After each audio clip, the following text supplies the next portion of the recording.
Yo, yo, yo, yo, hey, yo. Hey, man, we back. This is your boy at DFSMasterMind _ over on Twitter.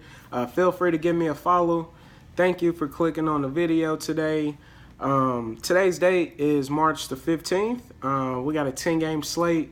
A beautiful day to, wake up, do some research, cash out, get ready for your lineups tonight. I'm going to be coming at you again with my 3 for 3. It's going to be my top value plays, top under the radar plays, and my 3 all-in plays. But before I do that, I got to get you a little review, man. Yesterday's 3 all-in plays, I had Russell Westbrook, I had CJ McCollum, and I had J.R. Smith. Westbrook, man, that's why we don't fade him, man. He was 13-4. And he put up 77 points. That's just a hair under 6 times value. The man is a boss, dude. Like, we don't fade him. He didn't even quite reach his 6 times value, but he was still the highest scorer on the slate by 15 points. Draymond Green, he went 8 times value, and he still got outscored by Westbrook by 15 points. Man, that's a big deal. That's why I always try to find the highest score on the night and jam him in my lineup, man. Well, not always. But with Westbrook, I feel like his floor, dude, is just so high. You might as well pay that extra, man. So I love Westbrook always. Next, I had CJ McCollum. I got a short-term memory, man, when it comes to DFS. I know shit happens. But he ruined some really good lineups, man. I had a solid return, man, but I was hoping for a big night. CJ McCollum maxed out at 2 times value. My man caught 7-5 and scored 14 points, man. That is awful. That's terrible. Then we had J.R. Smith at 3.9. He went 6X with 22 points. And the total from my all-in plays was 113 points. I feel like that's decent, man. CJ McCollum really messed me up, though. I was hoping, man. But Portland, they got their ass beat, man. And the starters, they didn't play extended minutes. But it happens, man. But you learn from it. You move on. Today, I hope we did our homework, man. Got to do that. Got to stay up on the late news. You know what I'm going to say. Same spiel every video. That is very, very important. So I'm going to go ahead and hop into my top value. First, I want to say that everybody is going to be on Jeremy Lamb. So I'm going to just go one notch down, man. A little cheaper and get Marco Bellinelli at 3.6. I feel like he's in a really good spot. Now that the backup's starting, he's going to see a jump in backup minutes. And Bellinelli was already a solid part of the rotation anyway with Batum in.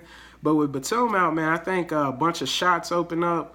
And I think Marco, if he gets hot, he will stay on the court.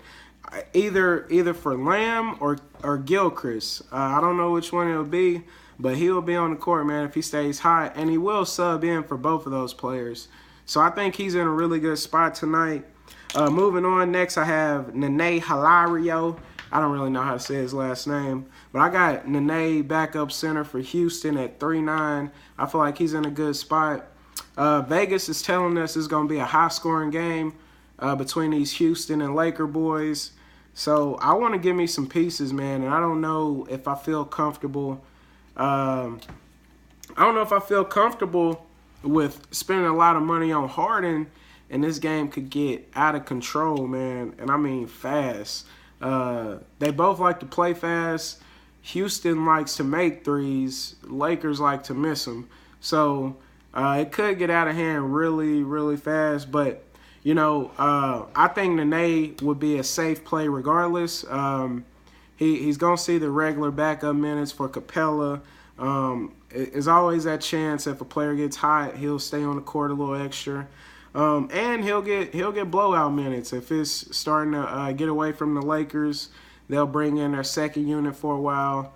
And then they'll bring in Montrez for Nene. But I think either way, no matter which outcome happens, Nene, he's solid for 20 minutes tonight. So I like him. Third value play is going to be from the same exact game, Larry Nance. I think he's in a good spot tonight, y'all. Lakers, they're not tanking, man. They just suck, dude. They're not used to winning. But I think now is the time where they want to look at all the players, see who really wants it, who's going to play hard. And I think Larry Nance fits the bill. He's going to see about 20 minutes, man, at 4-1 in a fast-paced game. I like it, man. I'm down for it. Moving on to under the radar, we have my man Rondo at 5'3". And everybody's going to be like, oh, no, don't do that. They play Memphis. Look, I love Mike Conley first off. Solid player, man. He's the highest paid player. Look, but just the eye test, man. I know what the stats say. I know what DVP says. All that, man. I'm totally aware that Memphis is a solid defensive team. They like to play slow, but that doesn't change the fact that Rondo, Butler, Wade, and the Bulls, man, they're gonna try to get really serious, man. I think this is gonna be the best we see him play. Rondo got the starting job, man, at 5'3". I think he has room for a ton of upside, man.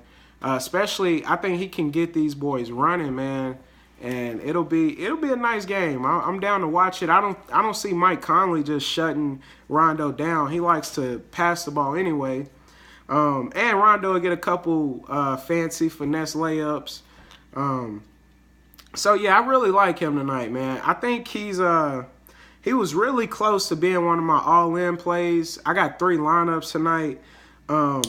He's on 2 of them, man. I almost had him as an all-in player, but I didn't do it. But I like him a lot tonight.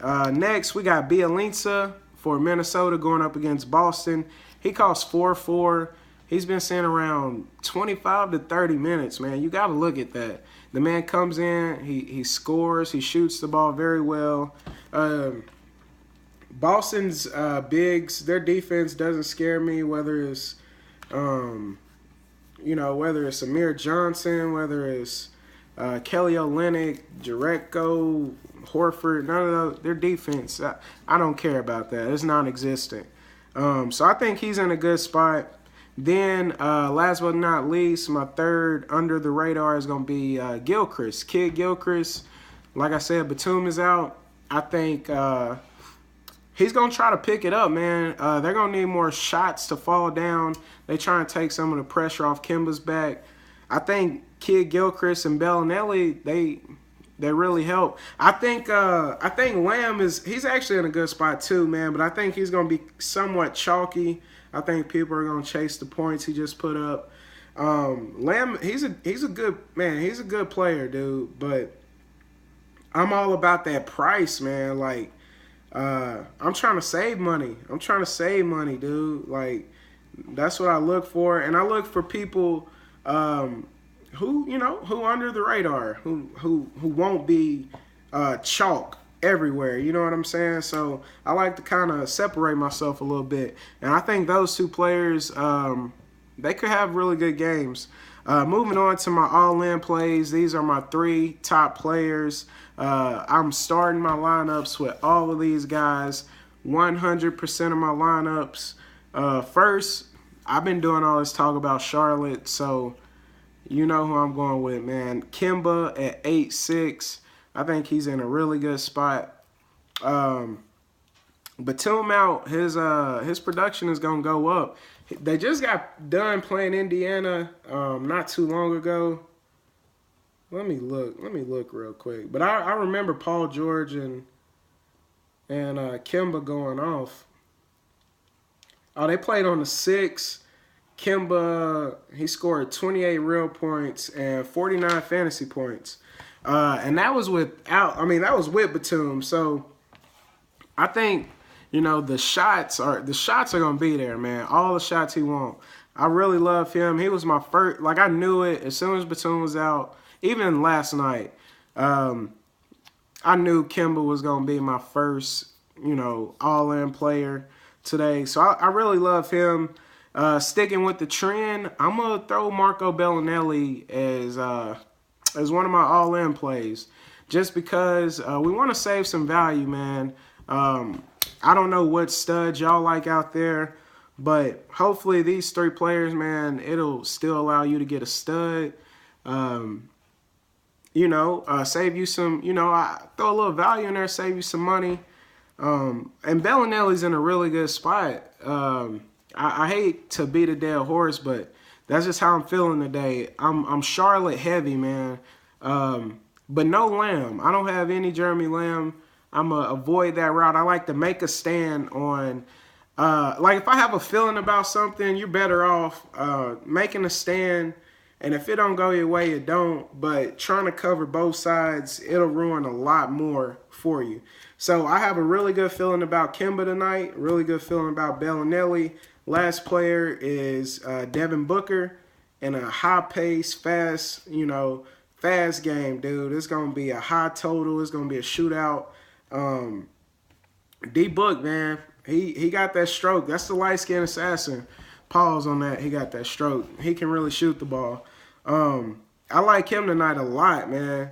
He's in a good spot. So I'm going to do a little review. Top value, I got Bellinelli at 3.6. I got Nene 3.9. I got Larry Nance at 4.1. Under the radar, I have Rondo at 5.3. Bielitsa at 4.4. Kid Gilchrist at 5.1. And then my 3 all-in, Kemba at 8.6. Bellinelli 3.6, D-Book at 6.7, man. If y'all have any questions, feel free to hit me up on Twitter at DFSMasterMind_. Let me know something, man. Let's get this money. Let me know if you winning, man. I wanna see the results. I started to post my lineups every night on my Twitter, so feel free to check me out, dude. Win or lose, I'm gonna have it up there. Y'all gonna continue to see me, continue to show me love. I appreciate it. Bless up, man, and let's get it.